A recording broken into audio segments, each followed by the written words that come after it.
Members of the Nazarbayev community, I am honored to welcome you here today for a very special event.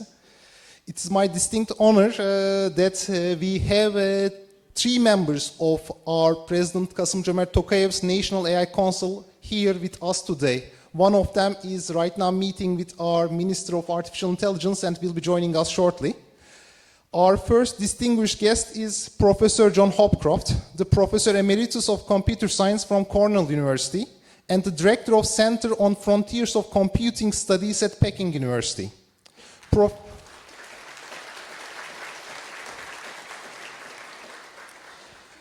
Professor Hopcroft's research is on theoretical aspects of computing, especially analysis of algorithms, automata theory, and graphs. He is the co-author of the famous Cinderella book on automata theory, which he very kindly has signed for us today. He was honored with the Turing Award in 1986 for fundamental achievements in the design and analysis of algorithms and data structures.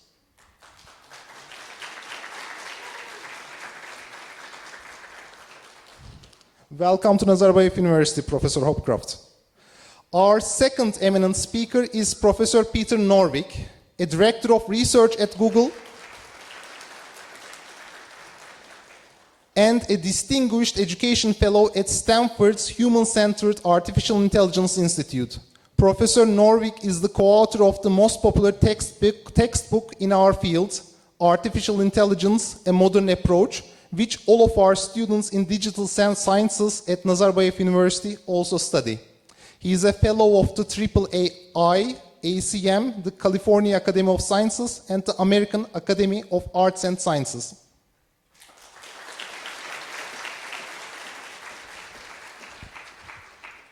Our third esteemed guest who will be joining us shortly is Professor Merouane Debbah, a researcher, educator, and technology entrepreneur. He is a professor at Khalifa University in the United Arab Emirates and founding director of the Khalifa University 6G Research Center.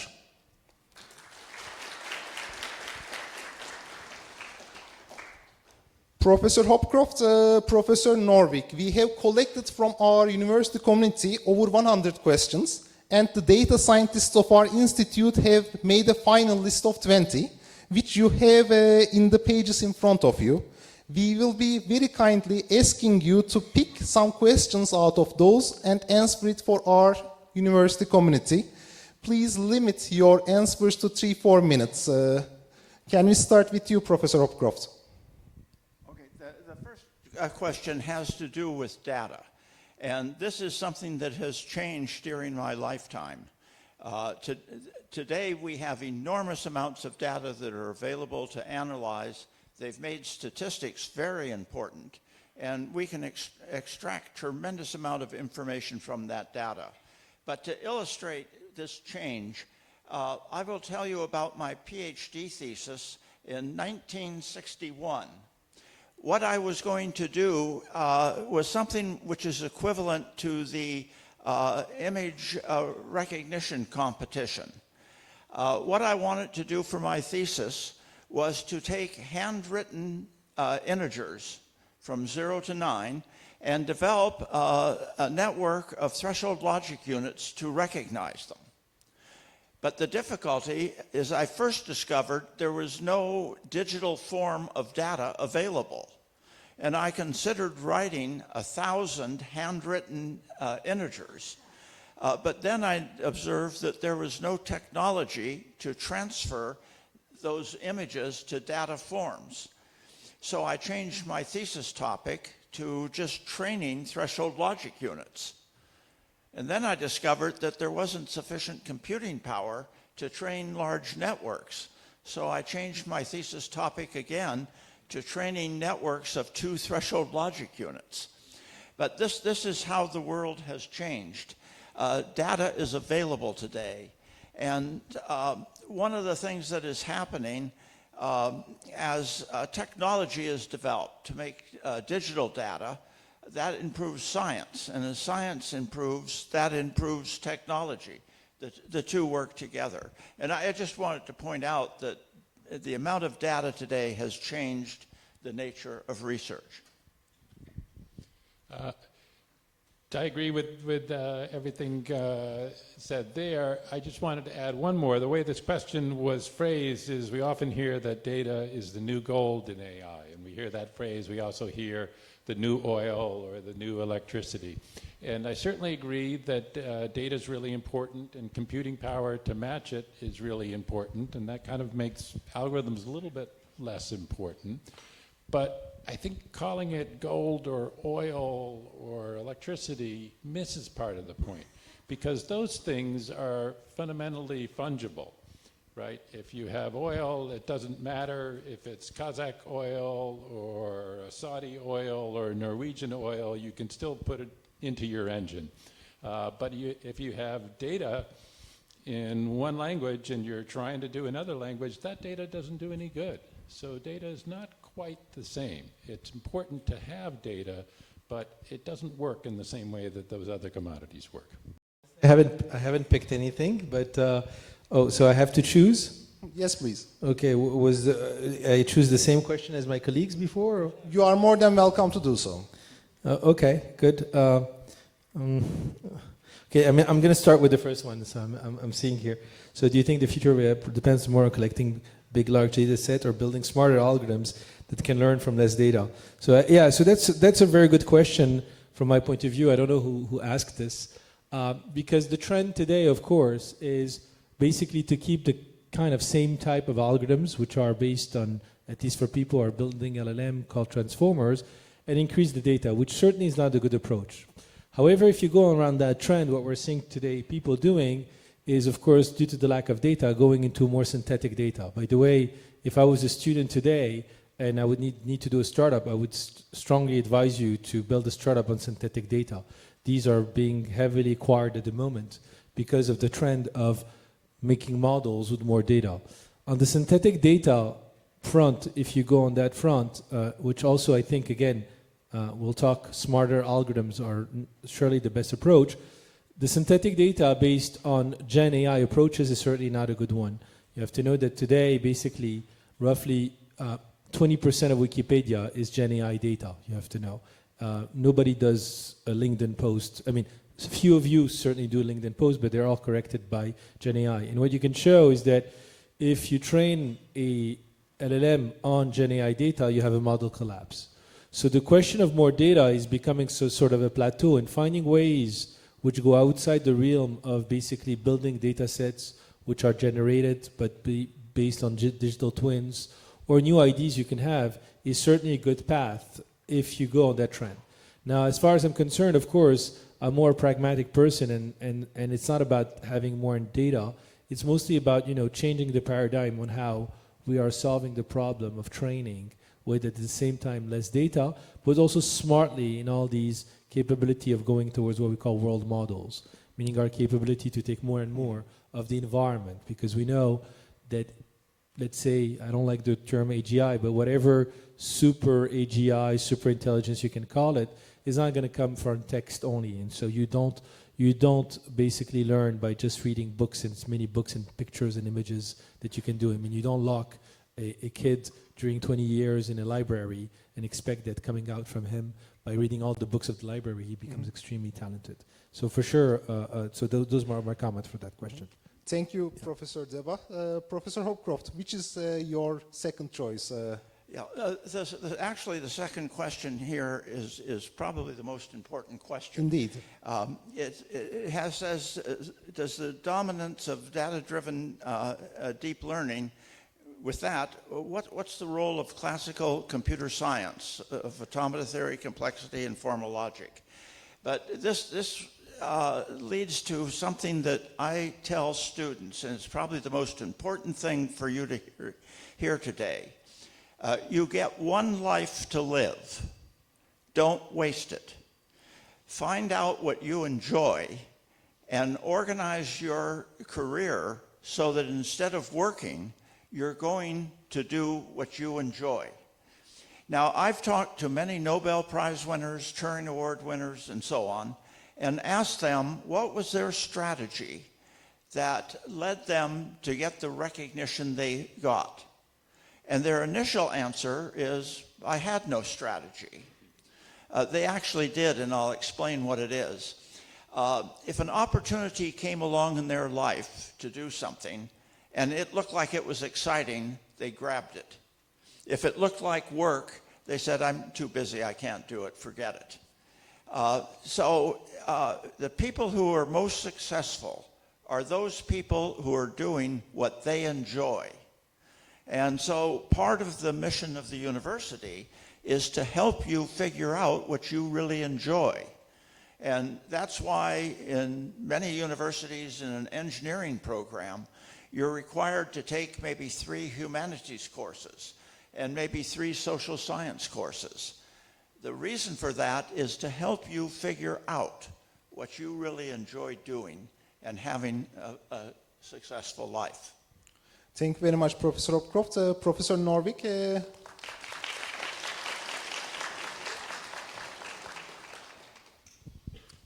Okay, well, all these questions are great, but I'll choose this one that says the computational cost of training state-of-the-art models is staggering.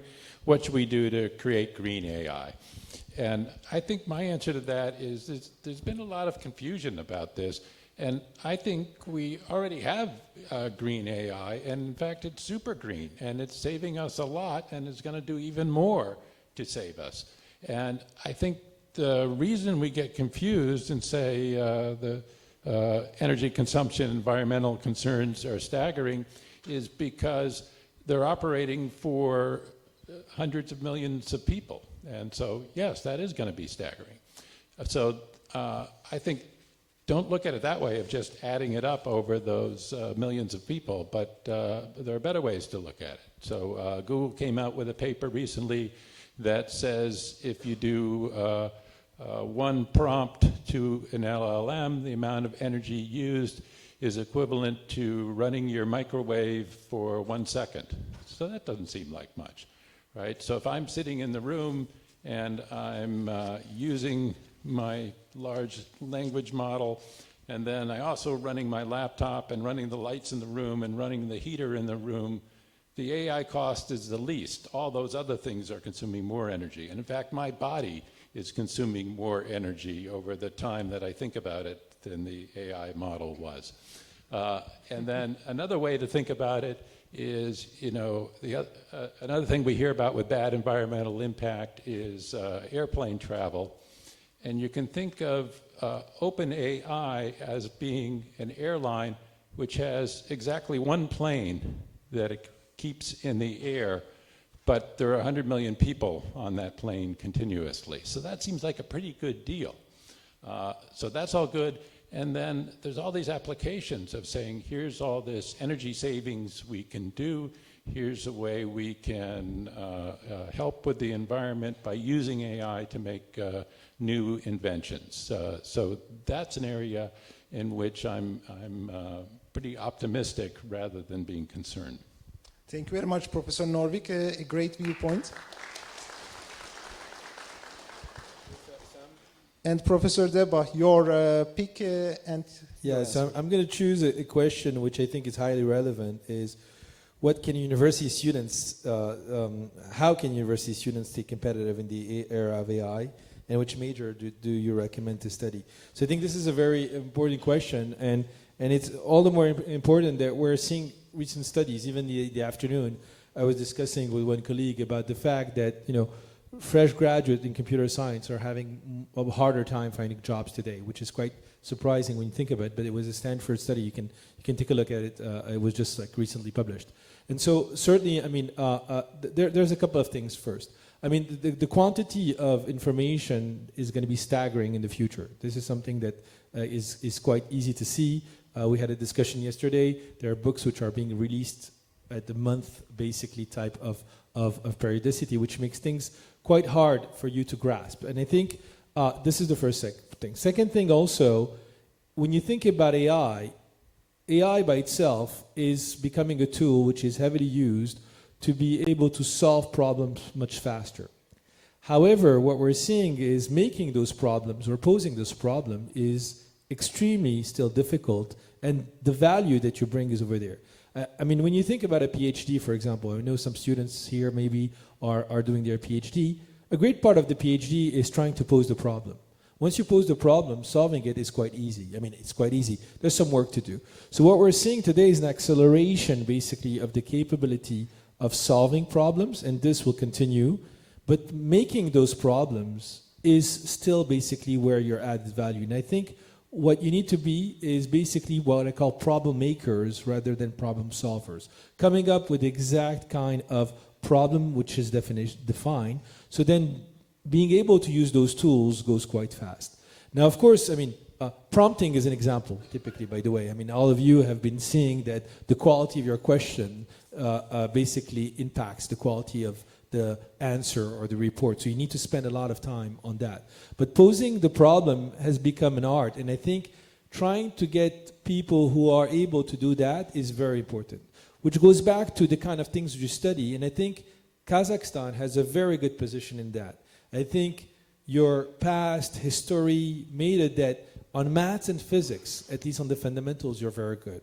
And I would strongly encourage to continue that, because the basis of logic on how to pose a problem, how to basically shape it, is extremely important, and that will be going on. And I think you have in this country a great basically asset that should not be, that should be exploited to the maximum, and you should continue on that trend, because mathematics and physics will still be, for me, the two guiding principles. Now, on top of that, of course, you will have also expertise, because that's what makes you different from an AI is, of course, your capabilities of humanities and all those other aspects. But math and physics, from my point of view, are the key things you need to invest even more time than before.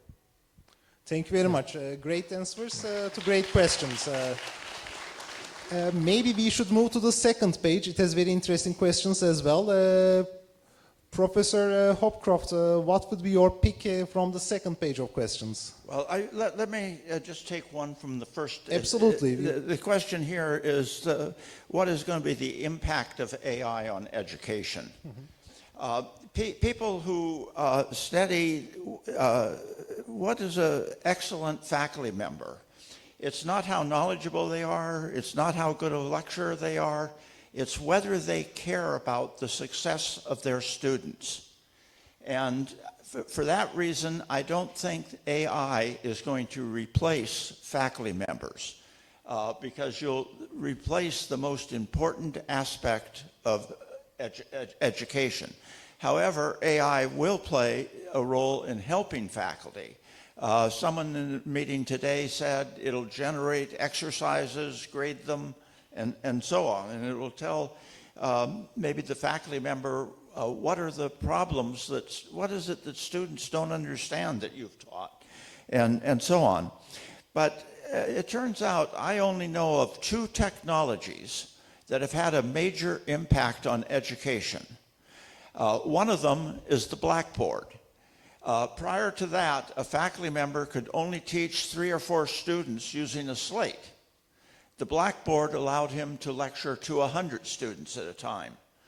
The other technology was the printing press, because it made the content for courses available to everybody.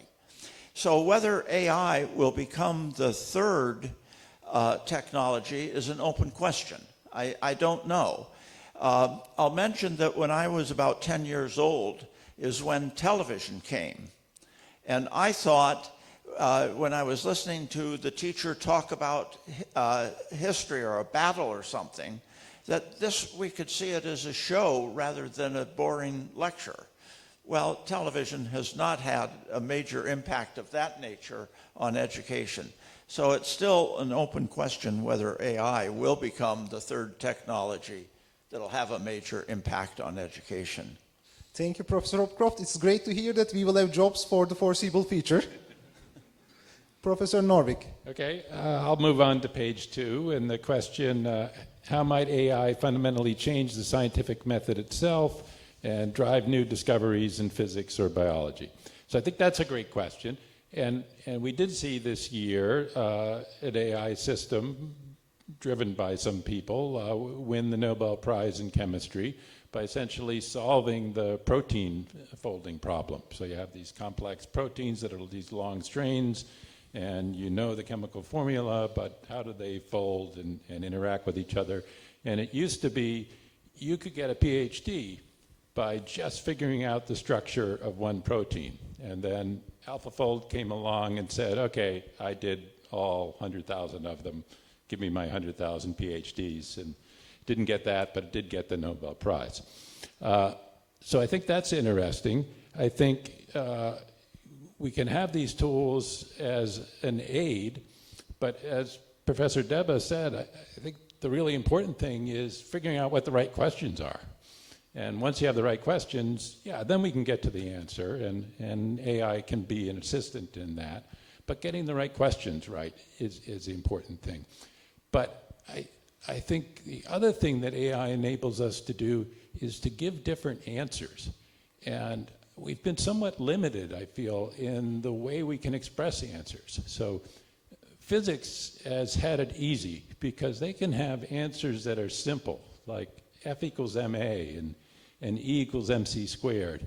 In biology, it was harder. And so AI is helping more in biology because AI is good at saying, I have a solution that's not just a simple equation that fits on one line. I have a solution which shows up in this model that has a billion embedded parameters. And so that's kind of a different way of thinking about what a solution means. And I think that will change the way we think about scientific discovery. Thank you very much, Professor Norvig.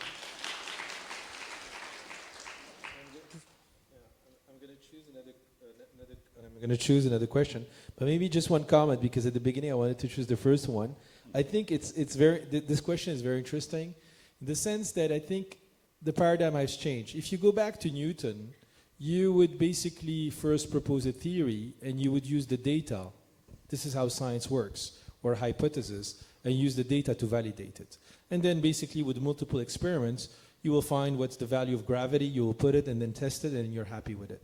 And what we're seeing today is a totally different paradigm where you expect that from the data will emerge the theory, which is a big change on how basically science is being made. Because if you think about science, this is how we do. We start looking at nature, many of the apples falling down, and then you come up with some kind of mechanism to explain that, and then you start using basically the data on the multiple experiments to validate. And now what we're seeing is a shift. Of course, the shift here, what's interesting about the shift is that you have some kind of reinforcement learning mechanism, because you can, with these agents, emit a hypothesis, see if it works, and then you go on, which I call a brute force type of technique. But basically, I think this approach is going further. There are, of course, as I mentioned before, the fact that you need to come up with the right kind of posing problem, but it's a real paradigm shift. I don't know how far we'll be going in being able to discover many of the things we want to understand. But I think there's still limitation. Let me just give you an example around this specific fact. I mean, data-driven approaches in AI have been there for years. If you want to do ballistic kick, typically, okay, you want to do ballistic kick, what do you do? Well, two options. You have Newton. Basically, he tells you m times acceleration equals gravity, and you start finding basically at which distance you need to kick the ball and the angle. That's a classical exercise that is given at university. Find me the angle theta with which to kick the ball.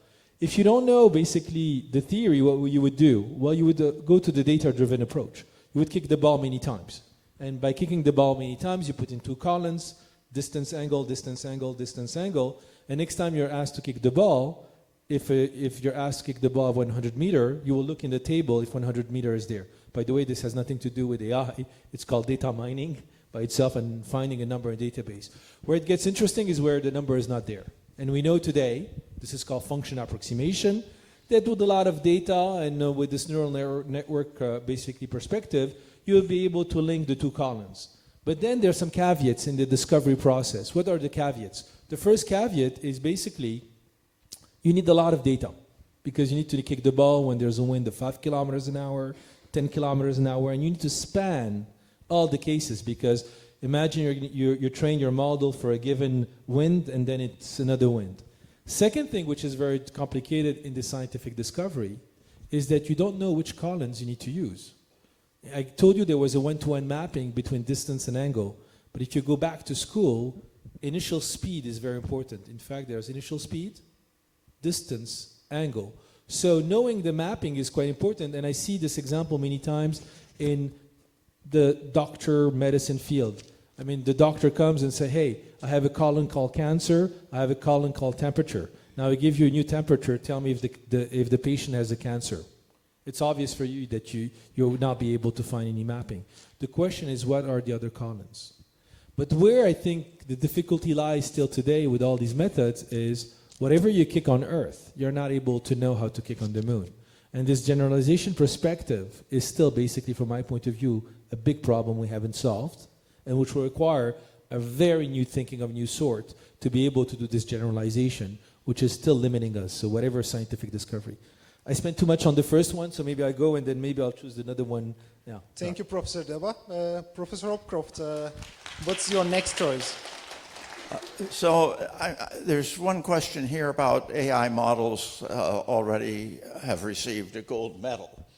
And that raises the question, a lot of people ask me, will AI systems become intelligent? And there's a problem with that question because I tried to figure out what the definition of intelligence was. I had an intuitive notion, but I cannot come up with a precise definition of intelligence. And if you look in the literature, you'll find there have been maybe 100 researchers who have tried to define intelligence, and they were not able to. So the question no longer makes sense. But Leslie, I'm trying to think of the name. I can't remember the name of the researcher. He came to the same situation, and so he changed the question. He asked, what aspect of intelligence separates humans from other species? And what he decided and argues is that it's educatability. Humans have learned how to educate other humans, but there's no species which has developed that. Other species learn by example, but that's fundamentally different than education. And he points out that education is what allowed humans to develop technology. Technology, for example, that allowed us to put 2 members of our species on the moon and bring them back safely. And he makes the argument that no species is ever going to be able to do something of that complexity. Basically, what the species do is do pattern recognition. I do a lot of hiking, and if I come to a deer in the woods, what I observe that if I get close to that deer, it runs. It doesn't understand that I might be a threat or not a threat or something like that. It's just pattern recognition. It recognizes that there's an object close to it that's moving towards it. And if it's true that animals, the only thing they do is pattern recognition, and AI does pattern recognition, we should be able to make AI systems which could do anything that animals are capable of. But if you're thinking of making self-driving cars which communicate with one another, and a car is in an accident, it will know it's in an accident because that's pattern recognition, but it won't know what caused the accident. Some of that's partly pattern recognition. But it won't start to educate the other automobiles as to how to avoid that accident. So this question, is AI intelligent, leads to important research projects there. Okay. Thank you very much. So Homo sapiens is Homo educatable, actually. Was it Leslie Valiant you were thinking of? Leslie Valiant. Yeah. Yeah. Professor Norvig, your pick. Okay, so I'll take this question. Are transformers the right architecture to achieve AGI? So I think transformers came along at a time in which we needed something new, and they solved several problems, and they did it good enough that people stuck with them. But it doesn't mean that that's the best or the final architecture. So why do we like transformers? So one issue we wanted to solve was how much of the past we want to remember. And before we had neural net models, we had Markov models that said you're allowed to look at n steps into the past exactly and no more and no less. And that wasn't flexible enough and it didn't work. So what transformers said is we're going to pay attention to parts of the past and we can carry that forward even if they're far in the past, but we don't have to remember everything. So the right architecture will have some notion of attention, but it doesn't have to be exactly the same as the model in transformer with the exact key and value registers and so on. It could work some different way. Another important part was working on word embeddings rather than on words or letters. And that allowed us to get much better generalization. So we still need an awful lot of data to make them work, but we need less data because we can generalize. We can say these two words are different, but they're similar to each other. And this notion of similarity is really important. And then finally, transformers are built the way they are so that they can work in parallel in a way that matches well to these GPUs and other accelerator chips that we have. If we were running on different kinds of chips, we never would have had the transformer architecture. We would have had something else that was compatible with these kinds of chips. So in the future, there'll be new kinds of chips and we'll have new kinds of architecture.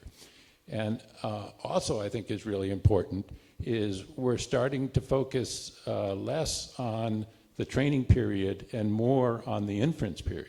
Say, yeah, it's great to be able to say, you give me a prompt and I can predict the next word. But what's more important is be able to do inference at retrieval time and come up with the right answer. And so I think we'll have models that are more focused on that as we're getting out of this phase that was just working on next word prediction. Thank you, Professor Norvig. I'll do the last question.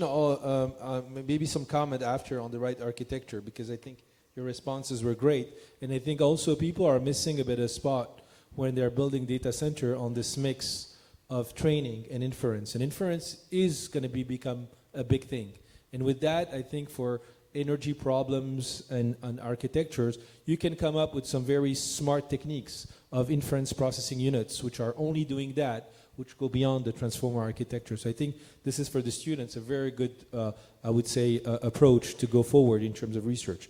Now the question was, much of the recent AI progress has been in the digital realm of languages and images. How crucial is physical embodiment and interaction with the real world for developing more robust general intelligence? So of course this is a discussion which is going on, and with battles with Yann Lequin proposing world models and pushing and saying LLM is the end. So first of all, let's see how things are progressing at the moment. When you're thinking about LLMs, they've been going from text only to images to voice to videos. And what we're seeing also, and it's going to be continuing, a whole range of other modalities, which goes from radio frequencies, for example. I have a team basically works with me working on RFGPT, meaning basically taking the radio frequency environment and capable of telling you who's in the room, how many people are being there. You have also all these temperature, pressure. All these sensors are a lot of information to build up what I call the LLM of IoT. I think the LLM of IoT, with all this capability, is going to come. Of course, it requires new ways of tokenizing RF, in which domain. There's some work to be done, but already we're going towards this kind of capability of embedding a model with all types of modalities that we humans are capable of having with our senses. But again, this will not be enough, and you need what we call this grounding to reality perspective that you need to bring.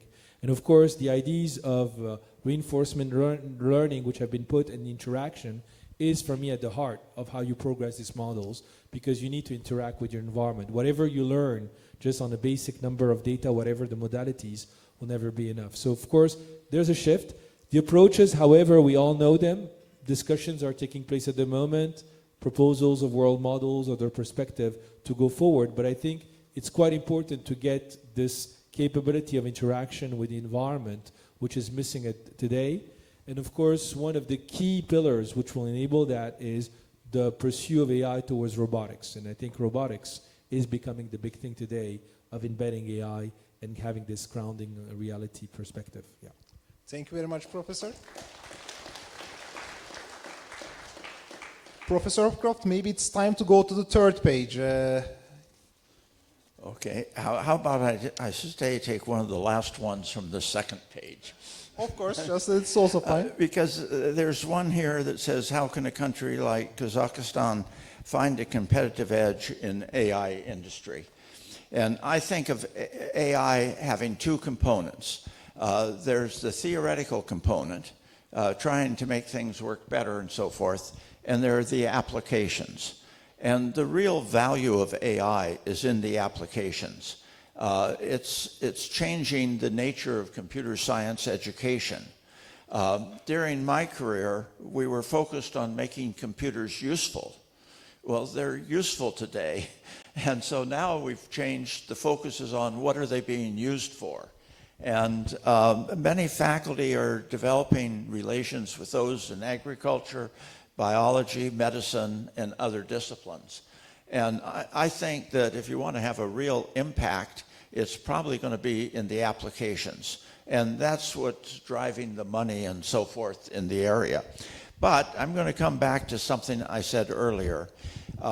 If you want to do research in something and you enjoy working on the theory, then that's what you should do. It's not what's going to have the biggest impact. It's what you enjoy, and you'll be much more successful if you do what you enjoy. Thank you, Professor. Professor Norvig. Okay. So there's a question here of AI models becoming black boxes. How critical is interpretability and explainability for the future of AI, especially in high-stakes domains like medicine and law? So great question.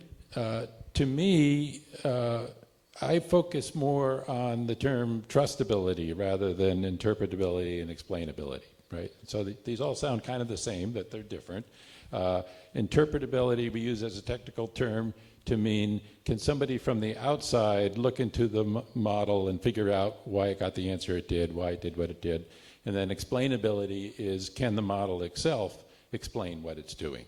And I think both of those are useful for gaining trust, but are neither necessary nor sufficient. And there are other ways to gain trust, right? So one of them is having a good track record. Another one is having somebody go in and do an audit and show that they think it's right. And I think explainability by itself shouldn't be enough, because I think, an explanation is a story, and we all like to hear stories, and sometimes we get taken in by them. And, every day you have experts telling you stories of, somebody won or lost the football game, and they have an explanation for that. It rained or it didn't rain, and they have an explanation for that. The stock market went up or down, and they had an explanation for that. And you hear the explanation, and you said, that sounds great. But if it had gone the other way, they would have had another explanation that sounds just as great. So that kind of suggests that maybe the explanation by itself isn't enough. And I think to achieve real trustability, we need a whole battalion of approaches and checks and balances and methods for saying, yes, I believe that this thing is doing what it's supposed to do. And don't get taken in just by an explanation. Thank you, Professor Norvig. Professor Debbah. I'll go on the first question, and maybe just a comment on the interpretability and explainability. I fully agree with that. And I think one of the big issues every time people are a bit shocked is mostly about the probabilistic nature of these AIs that we have built, in the sense that you ask the same question and you get a different answer. So this freaks out everybody, because what you want to have is more a deterministic approach of a model which gives you always the same answer. And so I think this is something that needs to be solved in some ways, either by guaranteeing some kind of confidence interval or going into more deterministic approaches, which will go on. I know some labs are working on that and trying to move forward on going out from the probabilistic. But for sure, having a system in which for the same question you get different answers every time you re-ask, I think this is a bit freaky, because you start asking, even though the sense is the same, but the formulation is different. So the meaning can be the same, by the way. I mean, you have the same kind of answer, but the fact that the formulation is different can be a bit shocking and needs to be solved. And there are some approaches we can talk about it. But I'll answer the first one, which is what could be the potential application of Gen AI in education. For sure, the first thing that we're seeing today is what we call AI tutors.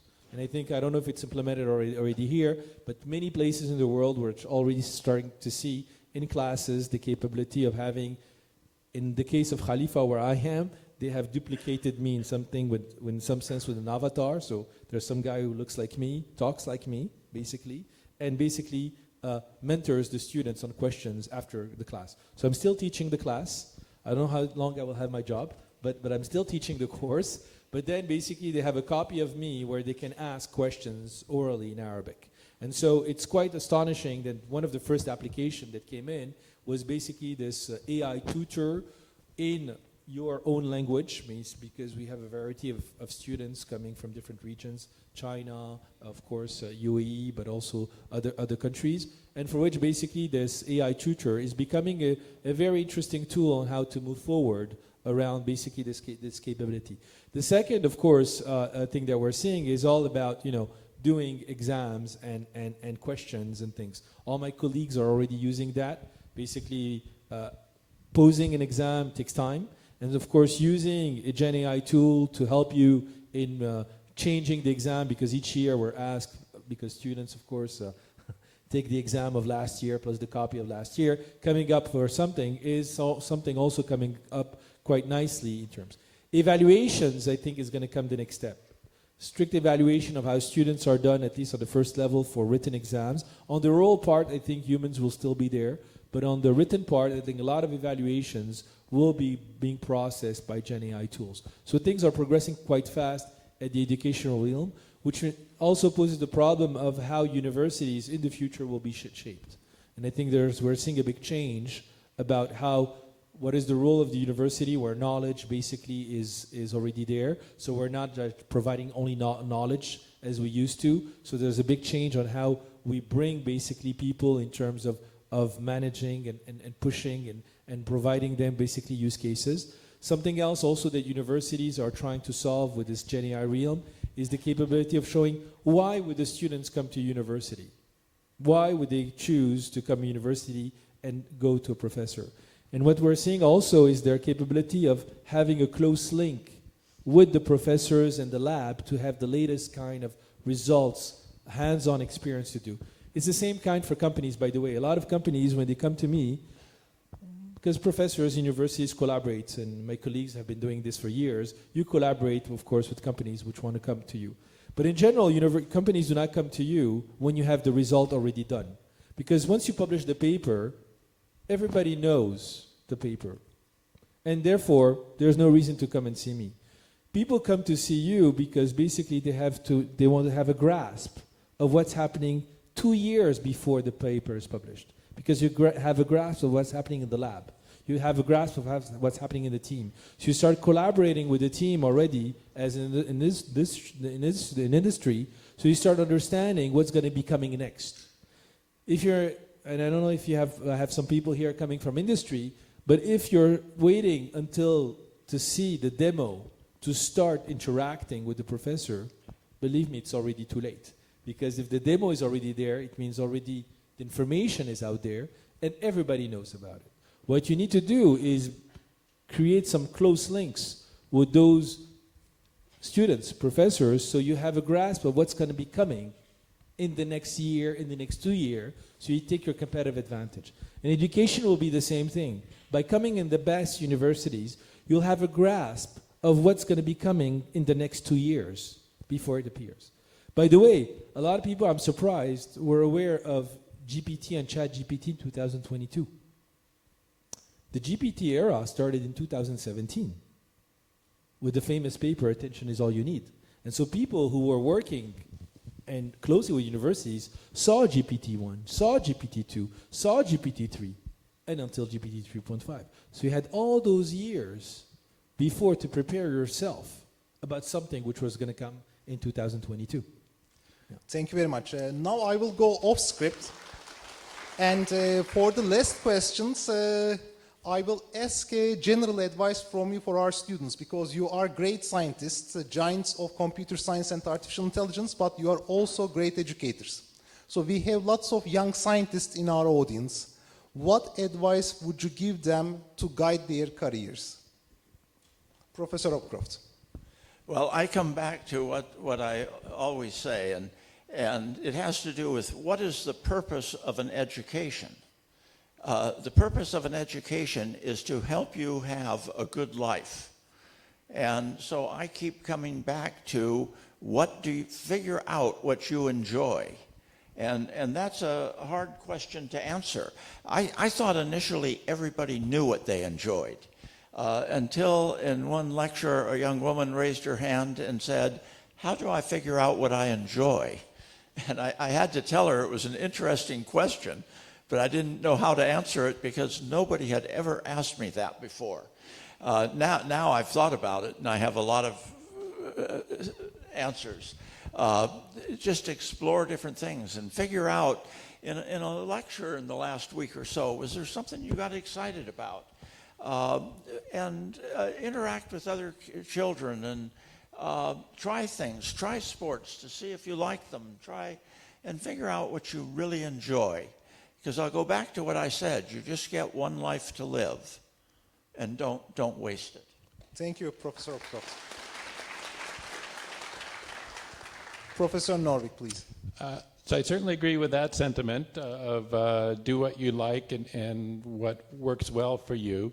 But I think in order to fit in and to make an impact, you also have to think about where that's going. And some of the best advice I saw fit on a T-shirt from the company Y Combinator, is a venture capitalist who founded a lot of companies. And their T-shirt says, "Make something people want." And so I think that's a good motto to live by, is figure out what's missing out there in the world and how could you make the world better and what is it that people want, and maybe if you're into that kind of thing, what is it that they would pay you a lot of money for? And if you can figure that out, then and if that's a match for what you know how to do, then I think you'll have success. Thank you very much, Professor Norvig. Yeah, I totally subscribe to the fact that you have one life to live. Something I think which I saw in many students is the lack of what I call the proactivity. I think you never imagine when you write an email that you are putting barriers on you, and professors here, which are quite famous, are willing to respond. So that's the first thing. Write an email to the people you cherish, you admire, and ask them bluntly. And I think this proactivity is very important. However, the proactivity, and people will respond. In general, the majority of people are quite, understanding. They're there to support. I don't know any professor will say, no, I don't want to talk to him, or he wrote me. However, the approach is different. What we see today is more student asking than proposing. What I mean by that, typically a PhD application I get. I would like to do a PhD. This is my grade. Different way of going towards me. I read your paper, and on that paper I spotted this problem. You start triggering an interest. And basically you start saying, I can do what you did, and what you did was wrong, and I can do it better. Or, I want to work for your company. I'm not looking for a job. I want to work for your company because I have this project. And this project, I think, can only be done with your company because the environment of talent there, and this is the idea I have.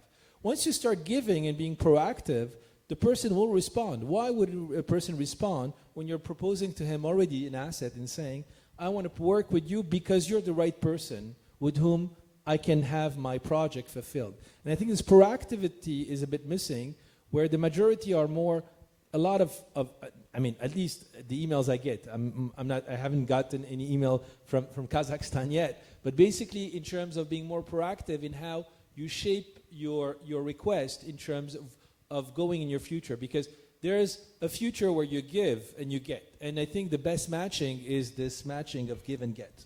Yeah. Thank you very much. I did not notice how 1 hour has passed. and these have been incredibly useful and insightful answers to some extremely good technical questions from our audience.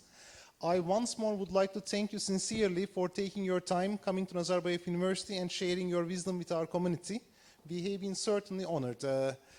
Would you be willing to take a group picture with us going down the stairs and going to that part? Our audience, please stay and maybe come a little bit forward to take a group picture with our esteemed guests.